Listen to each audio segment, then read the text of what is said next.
ఈ వీడియోలో మనం ఇప్పుడు ఇంతవరకు పనిచేసిన ప్రైమ్ మినిస్టర్లు గురించి చూద్దాం.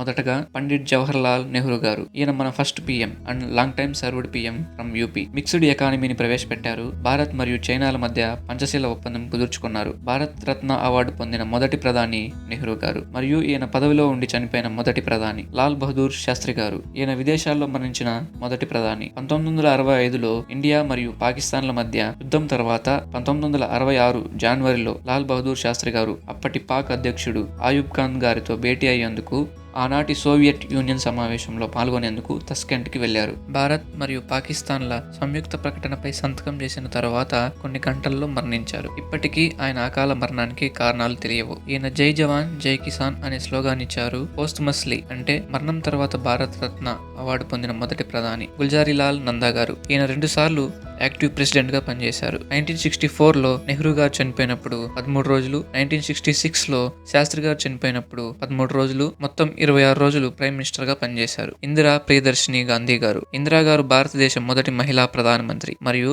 రాజ్యసభ సభ్యత్వంతో ప్రధాని అయిన తొలి వ్యక్తి. ఇందిరా గారు ప్రవేశపెట్టిన కొన్ని సంస్కరణలు చూసినట్లయితే అప్పట్లో బ్యాంకింగ్ సేవలు ఉన్నత వర్గాలు, పారిశ్రామికవేత్తలకే పరిమితంగా ఉండేవి. బ్యాంకింగ్ వ్యవస్థ మొత్తం కొందరు ప్రైవేట్ వ్యక్తుల చేతుల్లోనే నడిచేది. గ్రామాల్లో పేద ప్రజలకు, మధ్యతరగతి కుటుంబీకులకు, రైతులకు వడ్డీ వ్యాపారస్తులే దిక్కు. జూలై 19, 1969లో 14 బ్యాంకులను నేషనలైజ్ చేయడం జరిగింది. ఇలా బ్యాంకులను నేషనలైజ్ చేయడం వలన పట్టణ ప్రాంతాలకే పరిమితమైన బ్యాంకింగ్ సేవలు గ్రామీణ ప్రాంతాలకు విస్తరించాయి. దీనితో వ్యాపారం చేయాలనుకున్న మధ్యతరగతి ప్రజలకు రుణాలు లభించాయి. రైతులకు, వడ్డీ వ్యాపారస్తుల బాధ తప్పింది. దీంతో పాటు 1970లో రాజభరణాలు రద్దు చేశారు. భూ సంస్కరణ చట్టం 20 ప్రిన్సిపల్ స్కీమ్స్ ప్రవేశపెట్టారు. మొదటి ఉపగ్రహం ఆర్యభట్టను పంపింది కూడా ఇందిరా గారి హయాంలోనే. ఆపరేషన్ బ్లూ స్టార్ సక్సెస్ తర్వాత తన సొంత సెక్యూరిటీ సిబ్బంది అయిన బిఎన్ సింగ్, సత్వంత్ సింగ్ లచే 31 అక్టోబర్ 1984లో హత్యగావించబడ్డారు. అధికారంలో ఉండగా హత్యకు గురైన మొదటి పిఎం ఇందిరా గారు. ఈమె గరీబీ హటావో అనే నినాదాన్ని ఇచ్చారు. తన తండ్రి నెహ్రూ గారి తర్వాత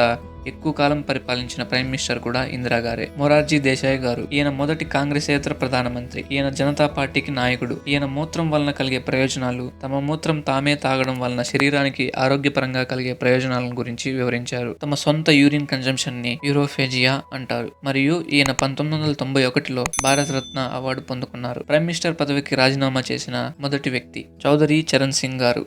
ఈయనకి రైతు బాంధవునిగా పేరు. జనతా పార్టీకి చెందినవారు మరియు నాన్ కాంగ్రెస్ పిఎం. దేశమంతా ఈయన జన్మదినాన్ని రైతు దినోత్సవంగా జరుపుకుంటారు. రాజీవ్ గాంధీ గారు.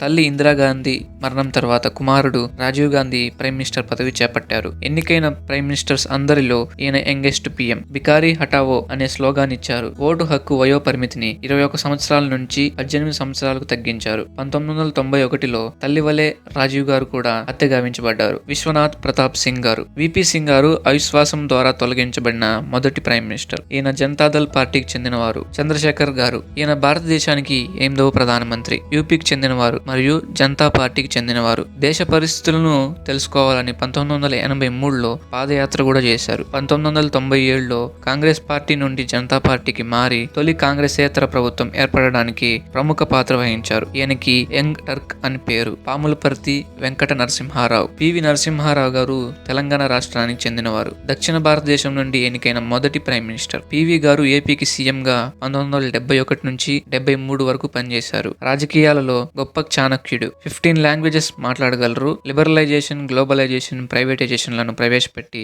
అప్పటి ఫైనాన్స్ మినిస్టర్ మన్మోహన్ సింగ్ గారి సహాయంతో దేశంలో కొత్త ఆర్థిక సంస్కరణల్ని ప్రవేశపెట్టారు. పార్లమెంట్ సభ్యత్వం లేకుండా ప్రైమ్ మినిస్టర్ అయిన మొదటి వ్యక్తి పివి గారు. దేశ ప్రధానిగా ఉండి కూడా చీటింగ్ కేసులు ఎదుర్కొన్న వ్యక్తి ఈయన. దేశ్ బచావో దేశ్ బనావో అనే స్లోగాన్ ఇచ్చారు. అటల్ బిహారీ వాజ్పేయి గారు. వాజ్పేయి గారి జన్మదినం డిసెంబర్ 25ను గుడ్ గవర్నెన్స్ డేగా జరుపుకుంటారు. ఈయన కొన్ని ముఖ్యమైన సంస్కరణలు ప్రవేశపెట్టారు. ప్రధానమంత్రి గ్రామ్ సడక్ యోజన. విలేజెస్ కి, టౌన్స్ కి రోడ్ కనెక్టివిటీ పెంచడం. సర్వశిక్ష అభియాన్. 6 నుండి 14 ఏళ్ల లోపు పిల్లలకి free education and compulsory education provide చేయడం. Golden quadrilateral project. ఇది ఢిల్లీ, ముంబై, చెన్నై, కోల్కతా వంటి మహానగరాలను కలుపుతూ వాణిజ్య రవాణాకు ఎంతగానో ఉపయోగపడుతూ ఉంది. వాజ్పేయి గారు జై జవాన్ జై కిసాన్ జై విజ్ఞాన్ అనే స్లోగాన్ ఇచ్చారు. హెచ్డి దేవేగౌడ గారు. రాజ్యసభ సభ్యునిగా ఉండి ప్రైమ్ మినిస్టర్ అయిన రెండవ వ్యక్తి దేవేగౌడ గారు. దక్షిణ భారతదేశం నుండి ఎన్నికైన రెండవ ప్రైమ్ మినిస్టర్. ఈయన 13 పార్టీలతో కలిసి యునైటెడ్ ఫ్రంట్ ని ఏర్పాటు చేశారు. ఇందర్ కుమార్ గుజ్రాల్ గారు రాజ్యసభ సభ్యునిగా ఉండి ప్రైమ్ మినిస్టర్ అయిన మూడవ వ్యక్తి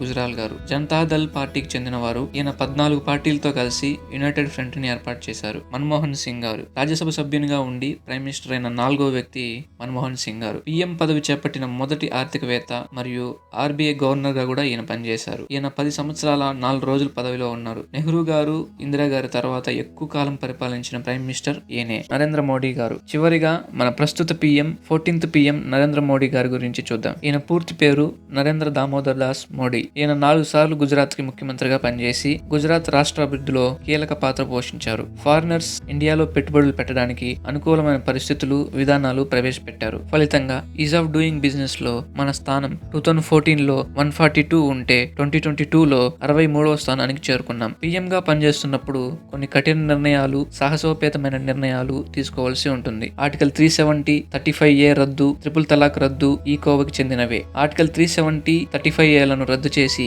దేశం మొత్తం ఒకే పాలనా విధానం, ఒకే జెండా ఎగిరే విధంగా చేసి జమ్మూ అండ్ కాశ్మీర్ పై మనకు సర్వ హక్కులు కల్పించారు. కాశ్మీర్ లో అల్లర్లకు అడ్డుకట్ట వేశారు మోడీ గారు. అంతేకాకుండా స్వచ్ఛ భారత్ మిషన్, నోట్ల రద్దు, దేశమంతా ఒకే పన్ను విధానం GST, ప్లానింగ్ కమిషన్ ని రద్దు చేసి January 1, 2015 నీతి ఆయోగ్ ని ఏర్పాటు చేయడం, న్యూ ఎడ్యుకేషన్ పాలసీని ఇంట్రడ్యూస్ చేయడం, ఇలా పలు రకాల విప్లవాత్మక విధానాలను ప్రవేశపెట్టారు. కోవిడ్ సమయంలో US, UAE, ఇటలీ మొదలగు దేశాలు ఇండియాకి సహాయాన్ని అందించాయి. మనం కూడా మన మిత్ర దేశాలైన శ్రీలంక, భూటాన్, బంగ్లాదేశ్, మాల్దీవ్స్, నేపాల్, మయన్మార్లకు ఉచితంగా వ్యాక్సిన్లను అందించాం. ఈ విధంగా పొరుగు దేశాలతో మంచి సంబంధాలను కొనసాగిస్తోంది మోడీ గారి ప్రభుత్వం. 2014 ఎలక్షన్స్ లో బీజేపీకి 282 సీట్లు వస్తే 2019లో 303 సీట్లు వచ్చాయి. దీన్ని బట్టి మోడీ గారు తన స్థానాన్ని ఎంత సుస్థిరపరుచుకున్నారో అర్థం చేసుకోవచ్చు.